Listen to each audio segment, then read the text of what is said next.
अनेक अनेक भूमिका तुम्ही साकारल्या, पण यामध्ये बऱ्याच काळानंतर डॉक्टर तुम्ही दिसताय, डॉक्टरची भूमिका साकारल्या, हा खूप काळानंतर दिसताय तुम्ही. तर ह्या भूमिकेबद्दल सांगा ना थोडंसं. हा डॉक्टर कसा वेगळा आहे किंवा काय तुम्ही या डॉक्टर बद्दल सांगा ना.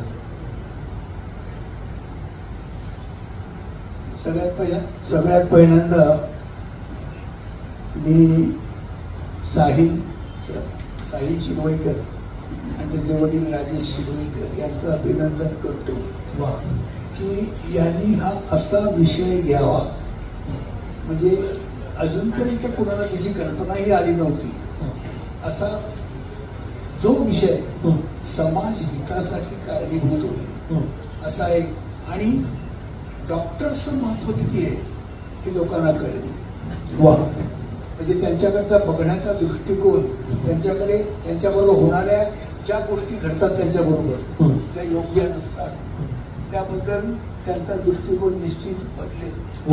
अर्थात मोठा असा नाहीये तो दृष्टिकोन, जो काही आहे असा आहे असा हा दिसतो. काय अंधश्रद्धा आणि विज्ञान दोन टोकं आहेत, ती एकत्र कधीच येऊ शकत नाही. पण या कॉन्फ्लिक्ट जो आहे त्याचा, तो या पिक्चरमध्ये असा सुंदर मांडला गेलेला की हे पिक्चर लोकांच्या मनात निश्चित राहील असं मला वाटतंय. आता वास्तविक हा जो ट्रेलर आहे किंवा याच्या आधी त्यांनी दाखवलं पहिल्यांदा, हे मी पहिल्यांदाच बघतोय. तर माझा रोल अतिशय इम्पॉर्टंट रोल आहे, लेंथ कमी आहे, तो त्याचा प्रश्न आहे. पण अतिशय म्हणजे वजनदार असा रोल आहे. त्यामुळे माझा रोल संपल्यानंतर माझं काही काम राहिलं तर बाकीचं काय आहे मला काय घडलं ते माहित नाही. बरोबर, कथा माहिती होती. जी कथा यांनी मला जेव्हा सांगितली तेव्हा मी काहीही न विचार करता लगेच याला हो म्हटलं. कारण रोलची लेंथ कमी आहे हा माझ्यासाठी प्रॉब्लेम राहत नाही. रोलची स्ट्रेंथ किती आहे जास्त महत्वाचं असतं. म्हणजे मला काय दाखवायचं आणि मला काय दाखवायला मिळेल आणि मी माझ्या रोलने लोकांवर किती इम्पॅक्ट करू शकतो हा महत्वाचा प्रश्न असतो. त्यामुळे मी लगेच त्याला हो म्हटलं. किती दिवस पाहिजे काय बाकीचे सगळे काही व्यवहार जो काय ते हो हो हो म्हणत मी मुद्दाम केले. कारण मला एक त्याच्यातून दिसलं की हा कुठेतरी एक वेगळ्या दृष्टीने करतोय आणि याचा समाजाला जास्ती उपयोग होईल असं मला निश्चित वाटलंय.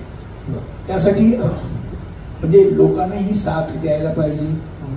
सगळ्या मीडियाचे जे लोक आहेत यांनी हे वास्तविक उचलून धरलं पाहिजे. नेहमीची एंटरटेनमेंट नाहीये, हिरो हिरोईनला भेटला असं नाहीये.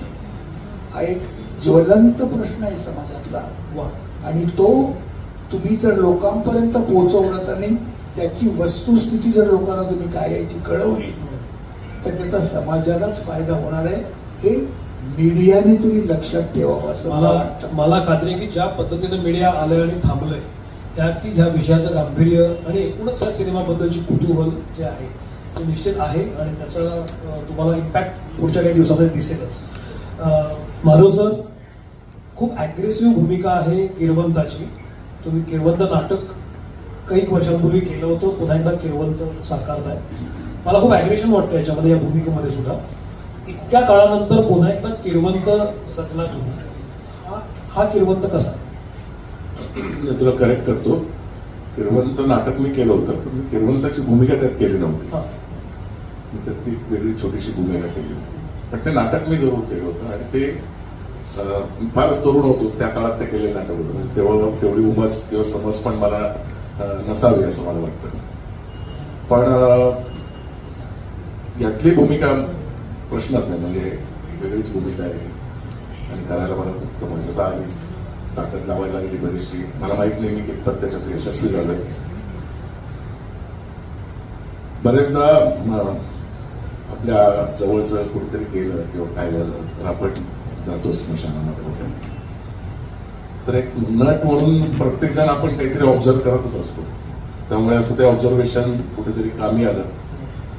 आणि पुण्यामध्ये पूर्वी एक मोघे नावाचे गुरुजी होते, तर ते प्रचंड फेमस होते कारण ते अतिशय शिस्तबद्ध होते. अमुक वेळेत गेला व्यक्ती तरच ते येणार, रात्री येणार नाही, सकाळपर्यंत थांबा, अमुक करा वगैरे असं सगळं ते होतं.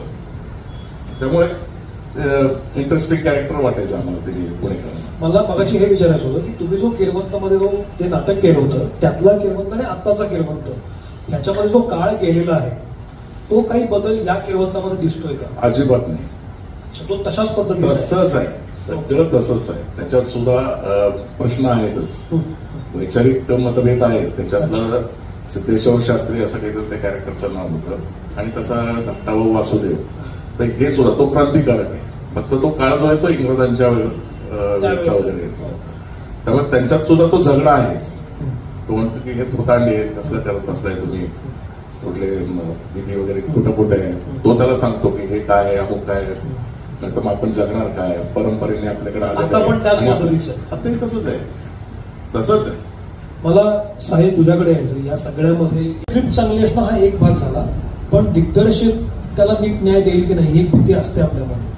साहिलच्या बाबतीत तुम्हाला असं का वाटलं की करू याचा विचार? मुळात म्हणजे असं आहे की ही असली थीम करायचं कॉन्फिडेंटली जो ठरवतो त्याच्यामध्ये निश्चित काहीतरी अभ्यास असलाच पाहिजे. बरं, मी जेव्हा हा रोल करायचा ठरवलं तेव्हा मी बाकी काही नाही विचार केला की हा रोल मला करण्यासारखा आहे किंवा नाही, काही वेगळे पण आहे की नाही, की मी आतापर्यंत जे केलं त्यापेक्षा काहीतरी वेगळे पण आहे की नाही हे मी शोधत होतो. आणि ते मी नेहमीच शोधत असतो. तर मला त्याच्यात दिसलं हे काहीतरी वेगळं आहे. मग असा जर असा एखादा रोल असेल तर तुम्ही किती मोठा आणि किती लहान याची नाही बरोबर. कारण आपल्याला जे करायचं ते लोकांपर्यंत आपल्याला पोहोचवता येतंय की नाही हा मोठा प्रश्न असतो. आणि सगळ्यात म्हणजे एकंदर याचा जर विचार केला, जर अख्ख्या स्टोरीचा विचार केला तर स्टोरीमध्ये हिरो आहे स्टोरीला, पण स्टोरीचा हिरो एक वेगळाच आहे. अच्छा, वा, ओके. स्टोरीला हिरो आहे पण स्टोरीचा हिरो वेगळाच आहे.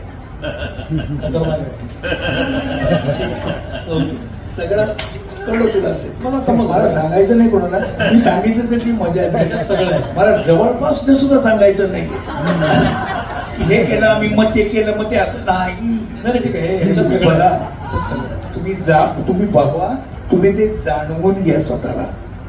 आणि त्याप्रमाणे तुम्ही जर समाजामध्ये काहीतरी करायचं ठरवलं सगळ्या लोकांनी की आपण काहीतरी वेगळं करूया याच्यात, तर बरंच काही होऊ शकतं. मी अजून जवळ जात नाहीये, पण मला सांगायचंच नाहीये लोकांना काय केलंय. कारण ही गोष्ट त्यांनी अशी काही करून ठेवलेली आहे ना की अशी ती सांगून फुकट नाही टाकायची. सिनेमावर दिग्दर्शकीय पकड चांगली आहे. सिनेमावर दिग्दर्शकीय पकड चांगली आहे. कोणाची? दिग्दर्शकाची पकड चांगली आहे म्हणलं. एकूणच कलाकारांवर काय कसं होतं मला नाही तुम्ही बोल ना. तुम्ही त्याला सांगलं नाही किती चांगलं कॉम्बिनेशन. त्याला मला त्याच्यासाठी सांगायचं ना, कारण मला माहिती आहे ना काही जण पचकून सगळं स्टोरी सांगून बसतात आणि लोक म्हणजे तिच्याच म्हणतात बसल्या. असं आहे.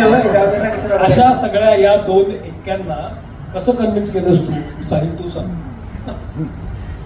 कन्व्हिन्स करणं म्हणजे कन्व्हिन्स करणं हा एक वेगळा टास्क आहे, पण त्यांनी हे स्वीकारणं ही माझ्यासाठी खूप मोठी गोष्ट आहे.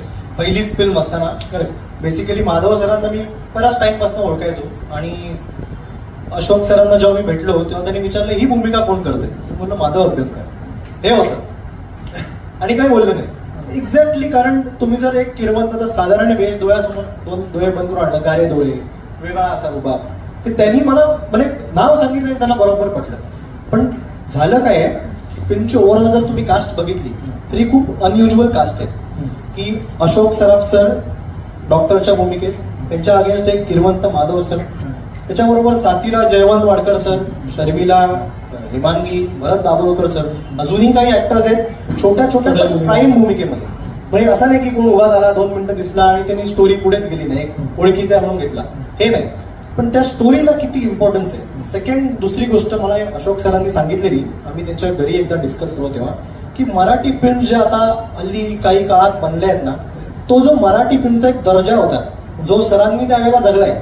मी तेव्हा जन्म पण माझा नव्हता झाला, मी सरांचा तो प्राईम बघितलाच नाहीये जो माझ्या बाबांनी आणि त्यांच्या एज ग्रुपना माहितीये, सरांना माहितीये, तो मी बघितलाच नाही. पण जेव्हा मी फिल्म मेकिंग शिकलो तर युजली लोक हॉलिवूड आणि हे याच्यामध्येच राहतात, पण मराठीतले काही इम्पॉर्टंट सिनेमे आहेत जे आवर्जून लोकांनी माझ्या याच्या तर बघितलेच पाहिजे. वा वा. त्याच्यामध्ये सर तर प्राईम रोल मध्ये आहेतच, त्यावेळेचे दिग्गज आहेत. मे बी तो इन्फ्लुएन्स होता की दिसताना तुम्हाला 8 मोठे कलाकार, तर प्रत्येक कलाकार काहीतरी त्या टेबलवरती आणते. आणि माझ्या एज प्रमाणे जर आमच्या एजचे अजून जे काही डिरेक्टर्स असतील तरी तो दर्जा परत आणणे हे खूप इम्पॉर्टंट आहे. की आपण मला हेच वाटतं की दर्जा परत आणला पाहिजे आणि त्यासाठी आपण सगळे झटतो आहोत. तर मी तुमच्या तिघांचे आभार मानतो की तुम्ही आवर्जून वेळ दिलात आणि याबद्दल सिनेमाबद्दल बोललात. तर आता आपण पुढच्या टप्प्याकडे जाऊया की सिनेमातल्या सगळ्या कास्ट करून एकदा इथं बोलवतो.